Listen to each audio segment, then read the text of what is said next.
I surprised my wife with a visit to her secret vacation spot, only to discover her affair. She decided to leave our 18-year marriage for her affair partner. My wife, 41, and I, 46, had been married for 18 years when our sex life seemed to fizzle out. Our twins, now in college, had recently moved out, and I hoped that this new phase of our lives would rekindle our intimacy. For a month it seemed promising, but soon, the novelty of being able to have sex anywhere in the house wore off. We read online that taking a vacation apart could reignite desire and bring back the spark by making each other miss the intimacy. I was doubtful, but it was the first time in a long while that I saw her genuinely excited about something. We decided to plan separate vacations. My wife and her friends chose Colorado, the visit to the town where she grew up. Given her less than ideal childhood, I was surprised she wanted to go back, especially without me. I opted to join my friends on a trip to Wyoming with a particular interest in exploring Yellowstone National Park. After we booked the tickets, my wife began texting frequently. I didn't want to pester her, figuring she was just finalizing plans and chatting with her friends about the trip. I shared this with my friends, but we didn't have much to discuss. I asked my wife for a copy of their itinerary, and she seemed taken aback by the request. She explained she needed to revise it because she had mixed up the dates. Once corrected, she gave me a printout filled with activities like yoga, shopping, yogurt treats, hiking, and dining out. 3 days into our 6-day vacation, I started missing her terribly. While I was having fun, the days seemed to stretch on endlessly. To make matters worse, my wife stopped responding to my texts, which really worried me. I mentioned this to my friends, who advised me to relax and enjoy my time exploring a new place. I tried, but my wife's replies grew increasingly odd. She seemed disinterested and only responded out of obligation. I felt awful and increasingly anxious. My wife's itinerary had her group dining at a restaurant 6 hours away from where my friends and I were. I decided to drive there, aiming to arrive by 7:00 p.m. When I reached the restaurant, I was met with the stunned faces of her friends. I asked where my wife was, and they delivered the worst news possible. She had left them to meet someone else. Overwhelmed, I sank into a chair by their table, and they continued to fill me in. They revealed she had been on her phone constantly until this morning, when she had left before anyone else woke up, only texting them to say she wouldn't return until late. I pressed them for more details about who she was meeting or where she was going.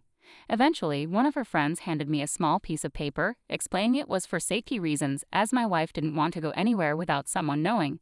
It contained an address. The friend added that my wife had specifically instructed her not to tell anyone, especially not me, unless she didn't make it back in time for the flight home.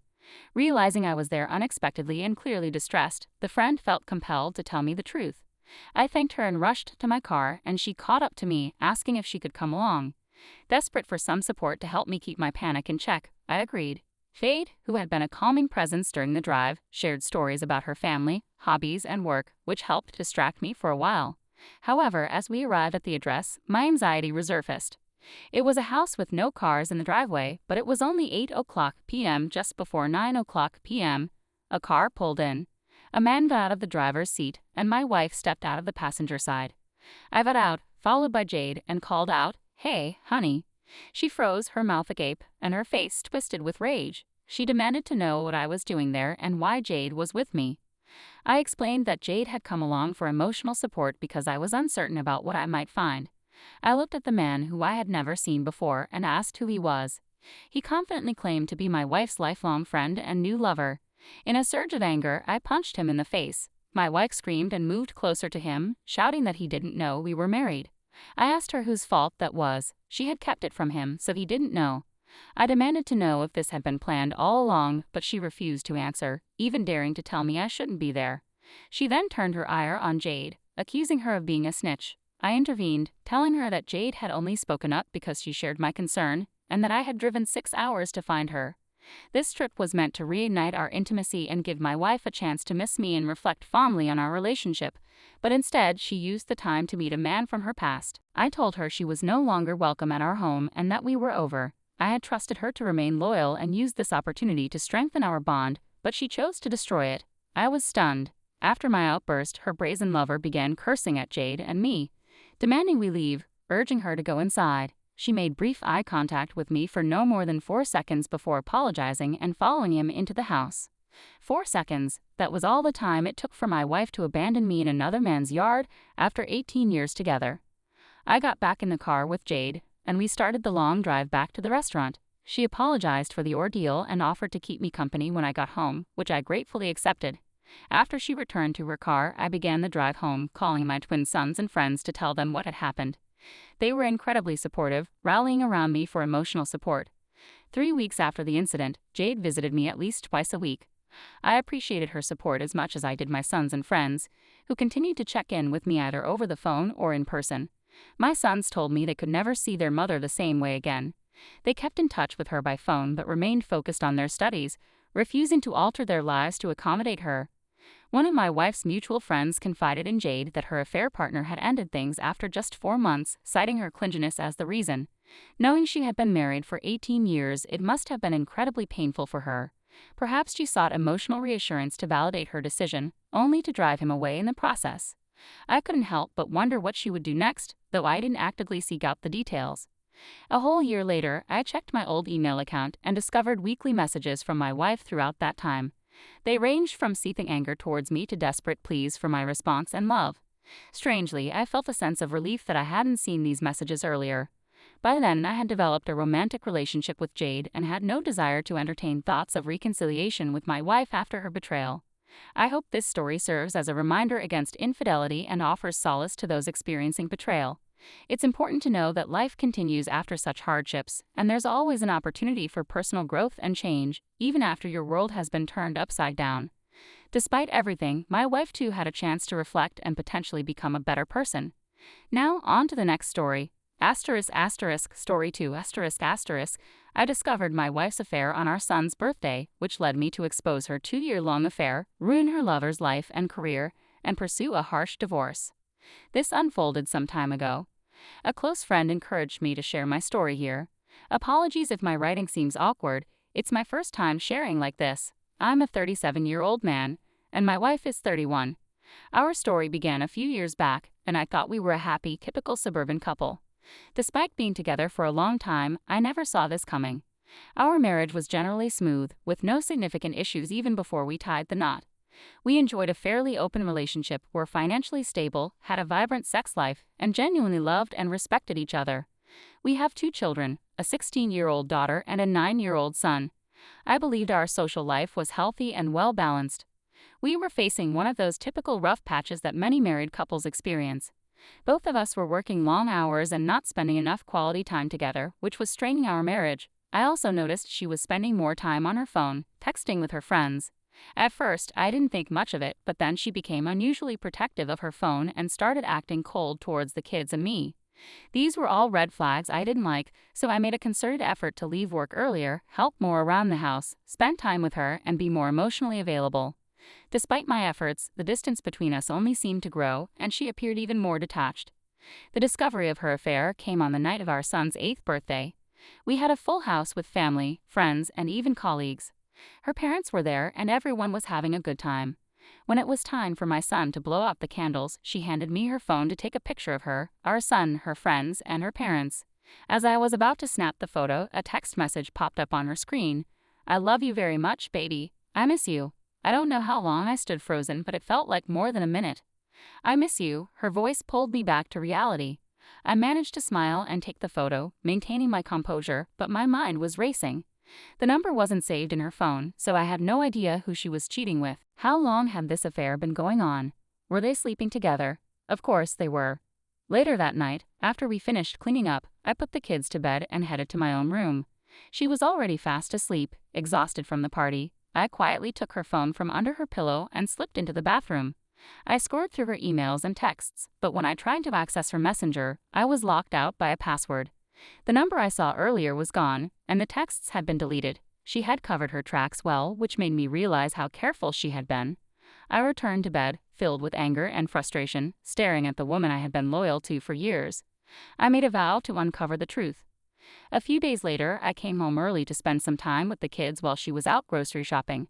I decided to charge their old phone, which we had left for emergencies. My 8-year-old son used it to watch Sid the Science Kid. As I plugged it in, I noticed her Facebook Messenger was still logged in. Curiosity got the better of me, and I started browsing through the messages. I was shocked to find numerous explicit messages between my wife and a man named Lewis, along with several inappropriate texts and nude photos of both of them. It was overwhelming to read. He worked at a bank, and it was clear they were deeply in love with each other. She confessed to him that she no longer loved me, criticizing my performance in bed and bragging that no one could make her climax like he did. She even planned to leave me and marry him. All the flaws, insecurities, and secrets I had shared with her were used against me. It was excruciating to read. Given the duration of the messages, the affair must have been going on for 2 years. 2 years. I was on the brink of tears. I managed to take some screenshots, planning how to confront my wife when she returned. Just then, a message came in from him. "Hey babe, are we still down for the weekend?" As if it were the next day. My ex replied, "Yay honey." He then reminded her of the hotel name and room number they'd be staying in. It was almost laughable, music to my ears. Determined to confront and humiliate them both, I decided to crash their weekend getaway. I knew where they'd be and what room they'd be staying in. All I needed was to plan the perfect surprise. I was also worried about the impact on my kids and the new life that was about to unfold.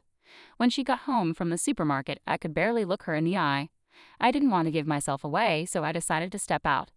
I consulted a lawyer, explored my options, had a few drinks, and began devising my plan. The next day, my wife started buttering me up. She mentioned wanting a spa weekend with her girlfriends to relax, and then suggested we go on a vacation to reconnect and focus on our marriage when she returned. I played along, telling her it sounded like the most incredible idea and that I was willing to do anything to get us back on track. I asked my attorney to draft a strong separation agreement, specifying her move-out deadline, her weekend visitation rights, and the absence of child support until the divorce was finalized. She had no idea what was coming. She got ready, kissed me goodbye, and told me she loved me. I told her to have fun. As soon as she was gone, I went to the bank, closed our joint and money market accounts, and withdrew a cashier's check for her share, depositing my half into a new account.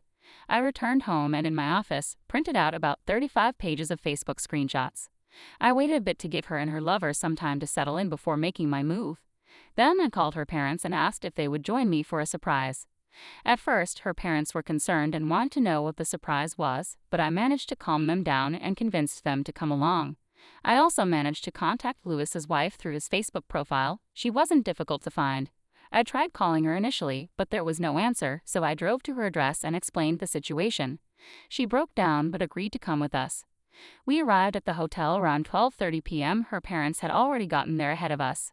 We headed straight to their room, and her parents, still confused, asked if everything was all right and who Lewis's wife was. They had no idea what was happening. I reassured them. We reached the room, and I knocked, introducing myself as the hotel manager and requesting to speak with Lewis. The door opened, and out came the man, clad only in a towel. I'll never forget the look on his face. He went pale. He tried to speak, but his wife struck him hard across the face and walked away. He chased after her. Then I heard my wife call from inside, "Who is it, babe?"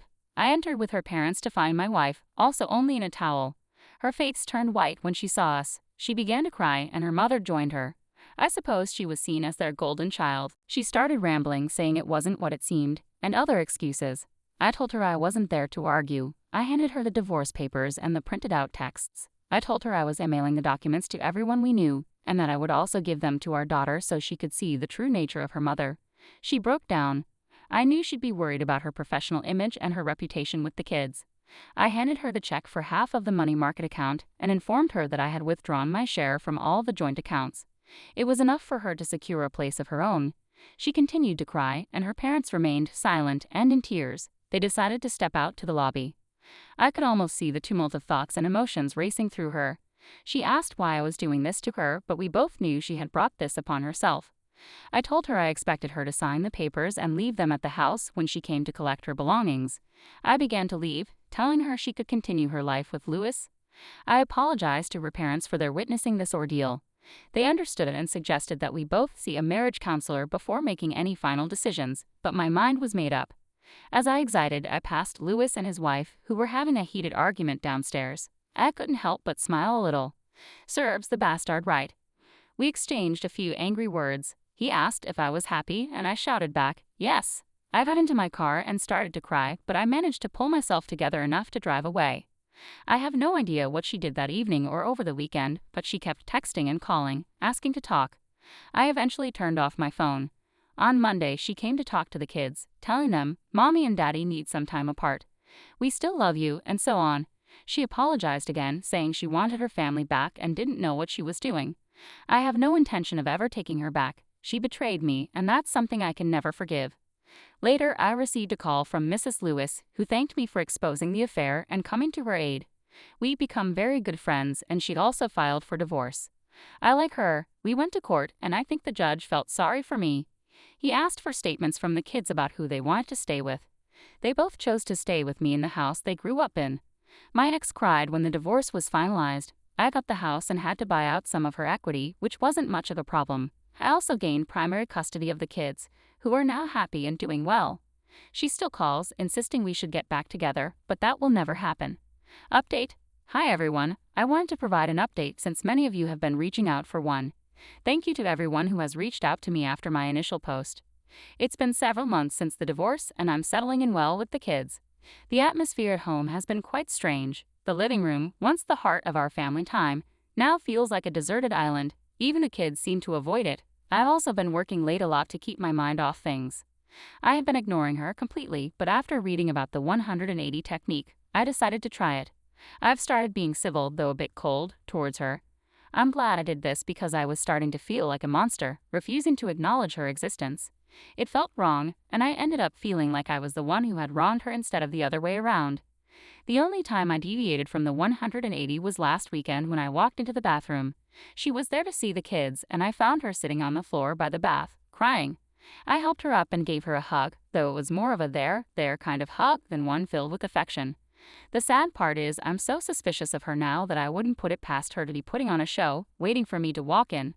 I've moved on from my ex, though she still visits occasionally to see the kids. She's been telling everyone how she'll do anything to save our marriage, insisting it was just a silly mistake.